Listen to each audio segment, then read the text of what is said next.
Hi, welcome back to Wine Mastery. We are going to taste yet another Greek wine, and we're going to taste it now.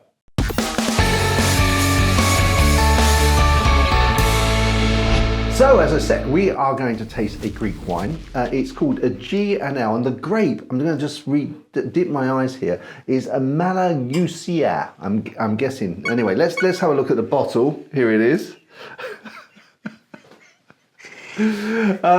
So, a Greek grape, obviously. I've not tasted this grape before. Sorry, John, I'm still getting half my enjoyment of these videos is the pronunciation, but I really love, I love that you commit 100%. You're like, I can see how I'm going to say it, and I love that. Sorry, John. Malagousia. I mean, here it is. Sorry, here it is down here. If you want to just that's how it's spelled.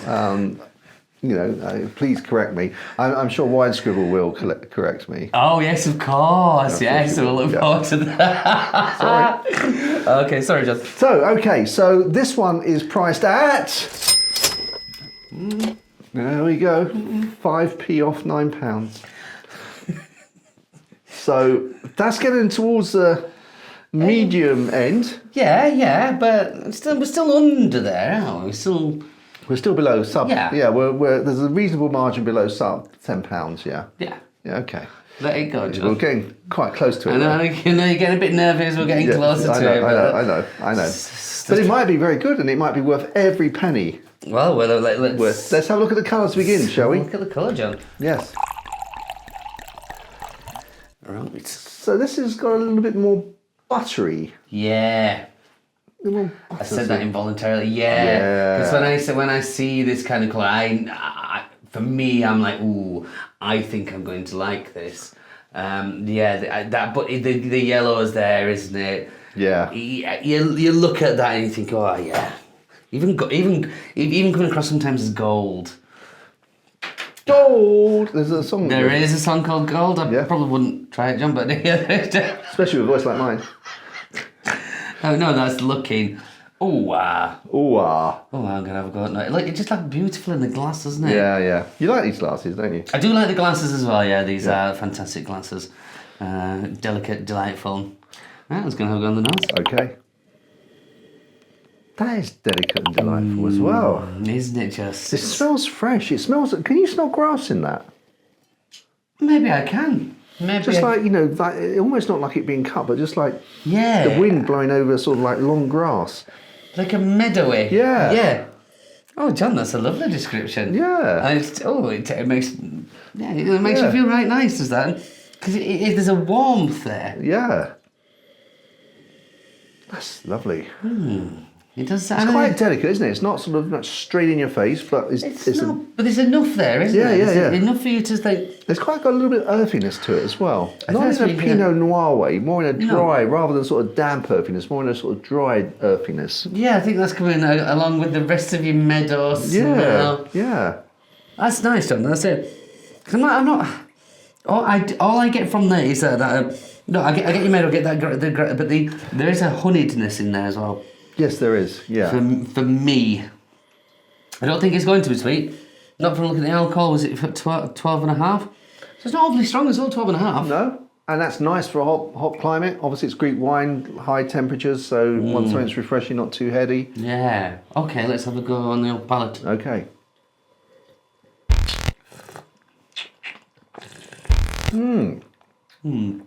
I like that. I really like that. Oh, there's a lot to say there.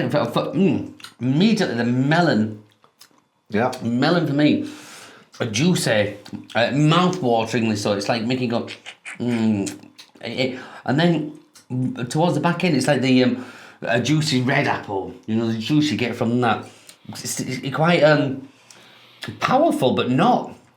Because it's not like in your face, is it? That it kind of just gives you enough, then just says, there you go, you've had enough there, that's enough for that. Well, when I was taking the sip there, I thought, actually, I just so enjoyed the taste, I couldn't dissect it, because I'm just going to enjoy the taste for the taste, rather than try and drill down, because that's really nice. So I'll try and do that now and catch up with you. No, I get that 100%.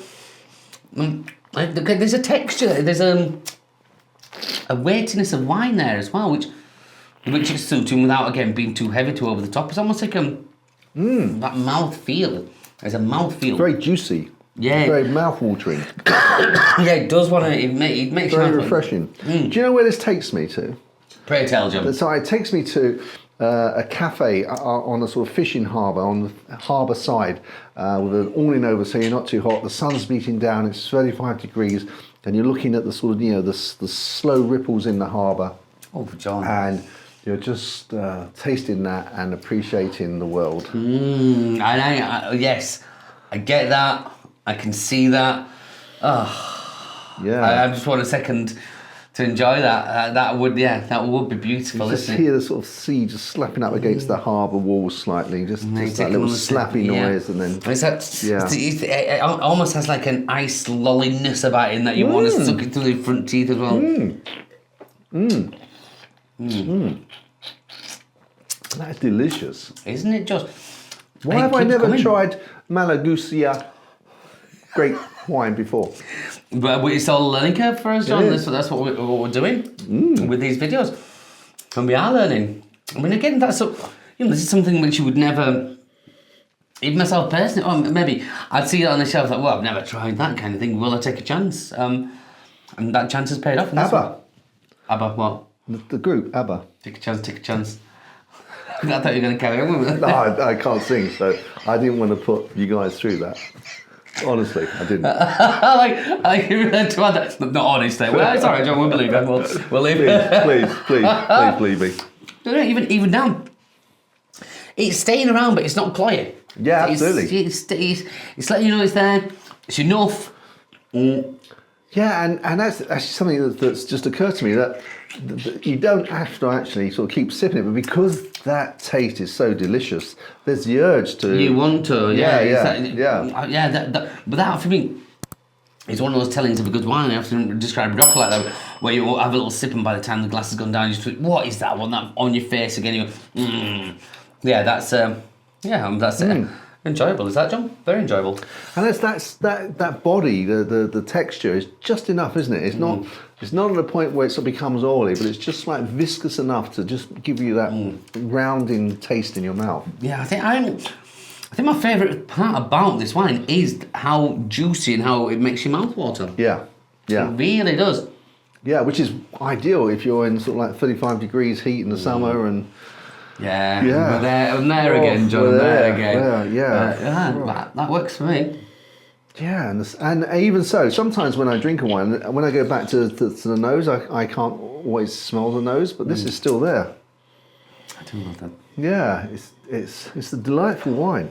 Delightful wine. Wine really is delicious, isn't it? It is, yeah. And sometimes we forget, don't we? And then you come across something which is so nice, and and like you've described there, that Greek kind of that lovely the slapping of in the bay there, and then you put those two together, and everything's all right, really, isn't it? Everything's okay with the world. Yeah, absolutely.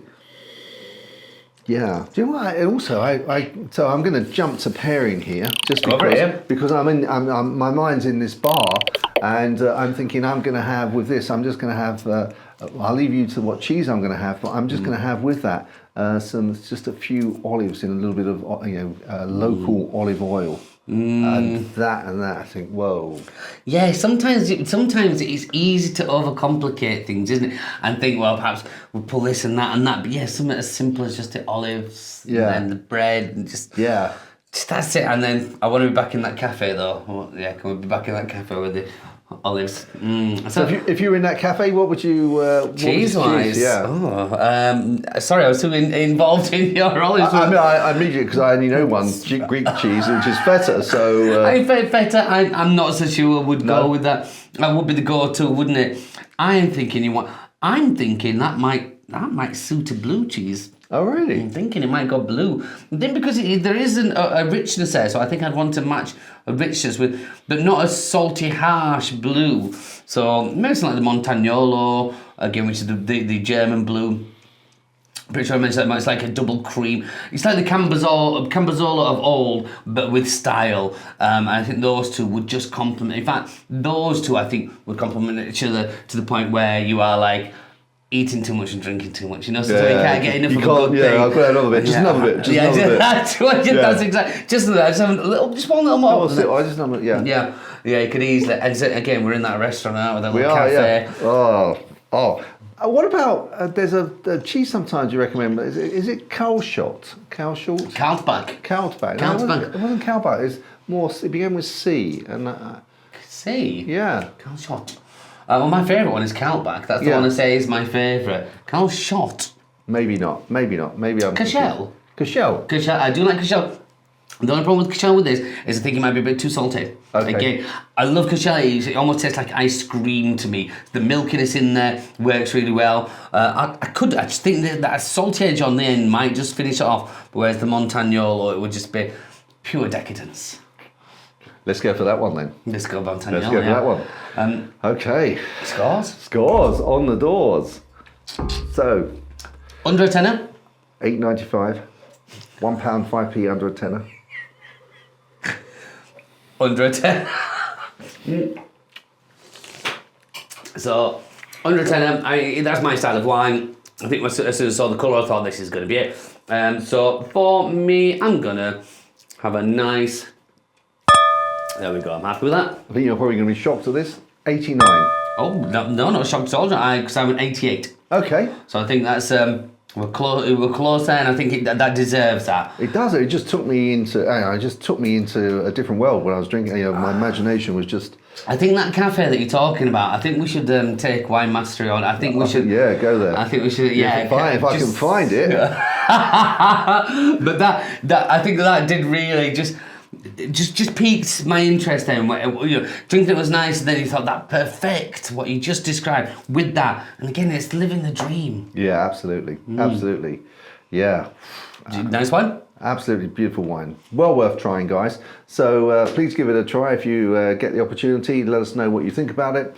Obviously, don't forget to give us a like if you enjoyed this video, and obviously press the little bell, and then when you do that, you'll be notified of any future, well, not any, of all the future videos that we will be releasing onto YouTube. So, with that said, I think we're going to enjoy the rest of this bottle. I think we should. Chin chin. Chin chin.